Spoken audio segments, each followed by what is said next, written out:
Oke, saya di sini dengan bersama warga yang ada di sekitar acara pencoblosan pemilu 2024 dan saya akan menanyai beberapa hal terkait pencoblosan. Oke, yang pertama, apa yang Ibu lakukan setelah menyerahkan surat ajakan untuk coblos kepada panitia TPS? Yang saya lakukan ketika boleh diulang lagi?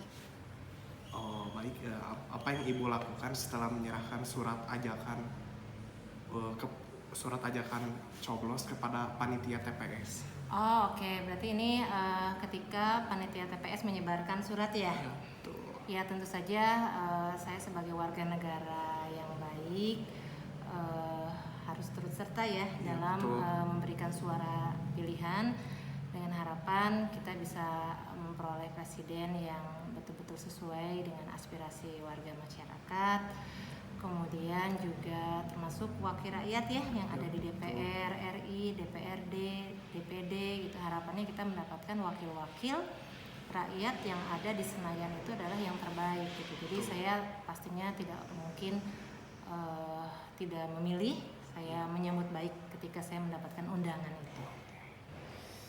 Dan pertanyaan yang kedua, kalau menurut Ibu siapa aja yang ikut turut serta dalam coblos di Desa Mulyasari? Ya menurut saya orang yang sesuai kriteria ya. Jadi misalkan dia warga negara Indonesia yang pasti, yang sudah cukup umur ya, 17 tahun, maka setiap warga negara itu memiliki hak untuk memilih calon presiden, wakil presiden, dan wakil rakyat. Oke. Pertanyaan yang ketiga, lalu di manakah kegiatan acara pemilu 2024 diadakan? Di daerah kita ya, lingkungan. Kebetulan karena sebagai warga Mulyasari saya mendapatkan TPS-nya adalah TPS nomor 128 yang bertempat di Madrasah Ibtidaiyah Al Hidayah. Itu adanya di MI Al Hidayah di belakang rumah kebetulan. Oke, betul. Dan pertanyaan yang keempat, kapankah kegiatan tersebut dilaksanakan? 14 Februari secara serentak ya, seluruh Indonesia. Okay. Pertanyaan yang kelima, mengapa kegiatan coblos itu harus dilakukan? Ya karena kita di Indonesia ini mengikuti sistem demokratis ya, bukan sistem kerajaan gitu kan, sehingga pimpinan negara itu betul-betul turun-temurun gitu ya. Maka kalau kita ya setiap orang punya hak untuk mencalonkan, dan siapa yang akan terpilih ya yang memenuhi pilihan rakyat ya, sehingga memang ya dapat dilakukan pemilu. Oke, kita akan ke pertanyaan yang terakhir. Dan bagaimanakah pendapat Ibu mengenai pemilu 2024? Pemilu 2024 menurut saya cukup meriah ya. Untuk presiden dan wakil presiden ini kita punya 3 kandidat ya. Kandidat pertama ada Anies dan Muhaimin, yang kedua ada Prabowo Gibran, yang ketiga ada Ganjar dan Mahfud MD ya. Ya ketiganya sangat berkualitas, kompeten, mungkin ya udah lama juga bekerja di sana. Namun ada memang ya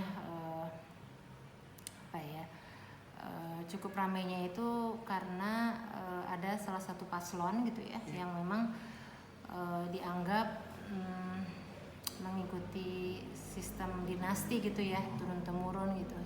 Tapi ya kita tidak tahu, kita lihat saja hasilnya, apapun hasilnya dari pilihan rakyat ini. Saya khususnya akan menerima dan berharap presiden terpilih ini betul-betul bisa menunaikan janji-janjinya selama pemilu ini dan membawa Indonesia menjadi negara yang lebih sejahtera, lebih maju lagi, angka kemiskinan bisa turun, pendapatan masyarakat bisa naik, ya UMR-nya meningkat, kemudian angka pengangguran juga semakin turun, sejahtera lah Ya, betul. intinya.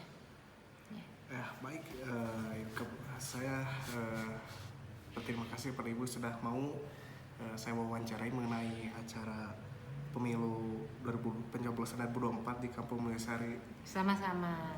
Sekian dari saya. Wassalamualaikum warahmatullahi wabarakatuh. Waalaikumsalam warahmatullahi wabarakatuh.